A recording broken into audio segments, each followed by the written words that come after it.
మాజీ మంత్రి MLA Harish Rao BRS సభ రోజున యాక్సిడెంట్లో చనిపోయిన ఇద్దరికి ఆర్థిక సహాయం అందించారు.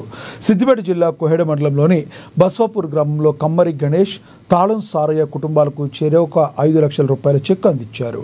గత నెల ఏప్రిల్ 27న బీఆర్ఎస్ సభ రోజున నంగునూరు మండలం రాంపూర్ చౌరస్తాలో యాక్సిడెంట్లో 2 వ్యక్తులు చనిపోయారు.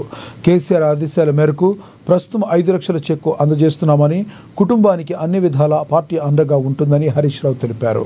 రజతోత్సవ సభ బాగానే జరిగింది, కానీ కనకయ్య ఒక్కడు చనిపోవటం బాధాకరమని ఆవేదన వ్యక్తం చేశారు. ఎకరాన 15,000 ఇస్తామన్నారు. ఇచ్చింది ఎంత అంటే కోసరంత ఎంత వానకాలం మొత్తానికి ఎగ్గొట్టి యాసంగిలో ఒక పావుల మందం ఇచ్చిండ్రు, 12 మందం ఎగ్గొట్టిండ్రు. రుణమాఫీ కూడా అంతే అయింది. ఇచ్చింది పావుల, ఎగ్గొట్టింది 12. ఇంకా 12 మందికి రుణమాఫీ కానేలే ఊర్లల్లో. అన్ని కూడా అబద్ధాలు చెప్పి దవాఖాన్ల పరిస్థితి అయితే మరీ అధ్వానంగా తయారైపోయింది. నిన్న అక్కడెక్కడ జైరాబాద్ లో ప్రభుత్వ ఆసుపత్రిలో కరెంటు పోతే టార్చ్ లైట్లు పెట్టుకుని ఆపరేషన్ చేస్తాం. జనరేటర్ పనిచేస్తలేదట, జనరేటర్ల డీజిల్ లేదట. కేసీఆర్ కిట్ బంద్ అయిపోయింది.